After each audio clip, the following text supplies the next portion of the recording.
Hello all, hope we're all doing well. We are continuing with our weekly portion review, and we have concluded the fourth book, the book of Numbers, and we are starting now with the final book of the 5 books of Moses, with the book of Deuteronomy, or in Hebrew it's Devarim, meaning words or things, and this is also the name of the first portion itself, is the portion of Devarim, of things.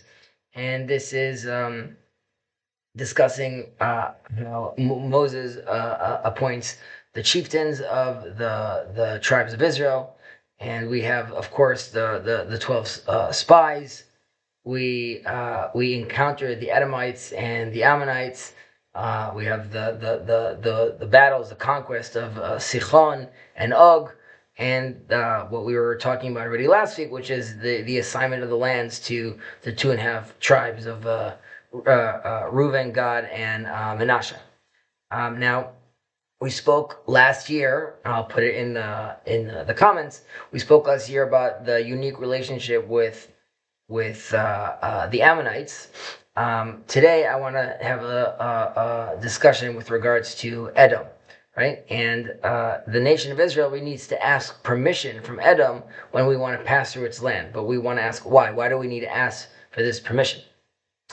And really, this is a result from the journey towards the land of Israel, right? Which is, I think, pointing on something that's deeper, more than just the geography or even ideas of diplomacy, right? There's really, if we reflect on this, we'll see there's a profound spiritual and historical dynamic between Israel and Edom.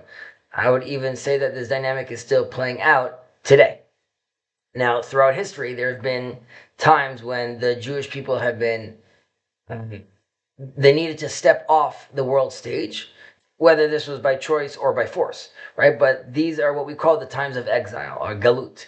And this is times when Israel needs to surrender its political sovereignty. And in doing so, it's also surrendering its influence on global affairs, right? But obviously, the world is not pausing when Israel retreats. So someone actually has to take the reins. And in these moments, this is where Edom, or Rome, and even later the Western world, this is where they step forward, right? And Edom, in this sense, represents the political power, right? This is the builder of empires. This is what ultimately brings us in what we call in Rome Pax Romana, right? The Roman peace. And Edom really organizes the world and brings stability. It's true that it's temporary, but it does bring stability, and assumes really leadership when Israel is absent. But when Israel begins to return from exile, right, when we start rejoining the family of nations, not just physically, but even politically and spiritually, then obviously we need to reckon with Edom. And this re-entering into history and reclaiming a voice on the geopolitical stage, so to speak, really requires navigating the structures that Edom himself built, right? This is why, again and again, every redemptive moment in Jewish history actually begins with asking permission, right? When we want to leave Egypt, Pharaoh needs to give us his consent. When we pass through Edom, as we're discussing right now, messengers have to be sent for their approval. When we leave Persia, right, Cyrus ultimately had to grant us, and he had his famous decree.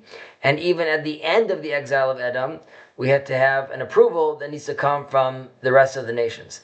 Now, this dynamic really played out in modern times, right? November 29th, 1947, the United Nations, or we'll say the modern day gathering of Edom and the nations, ultimately granted its official recognition of the establishment of the Jewish state.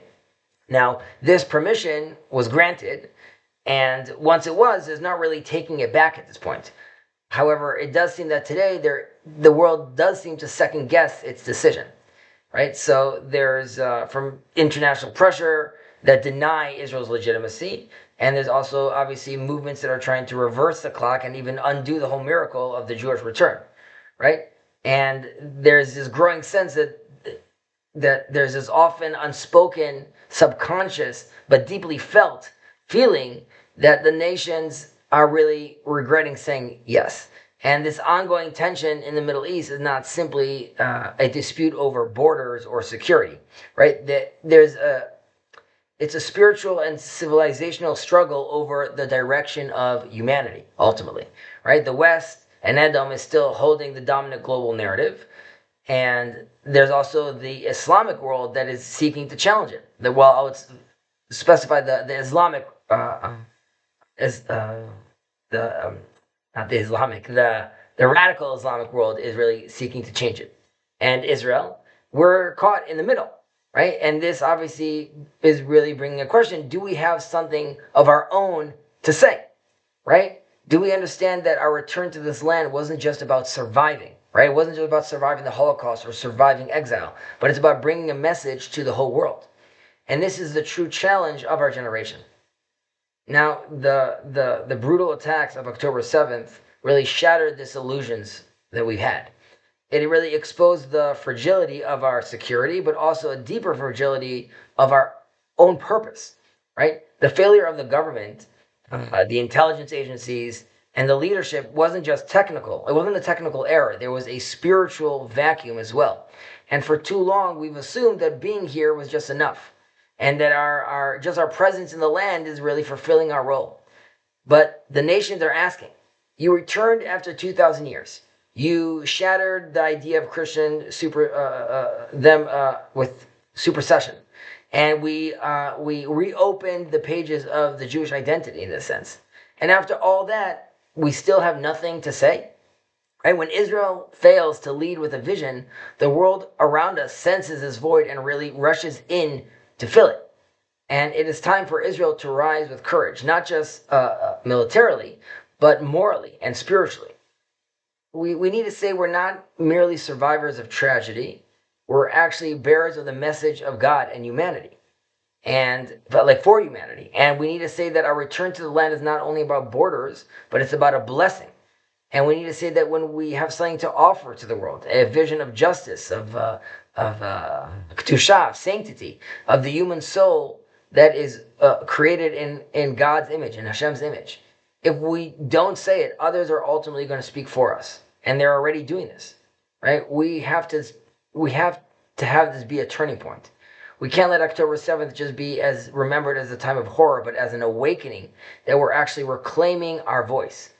And we're calling to the leaders of the world to rise above the narrow politics and rediscover their prophetic purpose, right? The world doesn't just need a Jewish state. It needs a Jewish message. And we have to be ready to deliver it. And this means us as individuals, as we often talk about, our community, our neighborhood, and ultimately throughout the whole nation. And then eventually throughout the whole world. I'm wishing us all a Shabbat Shalom. Take care.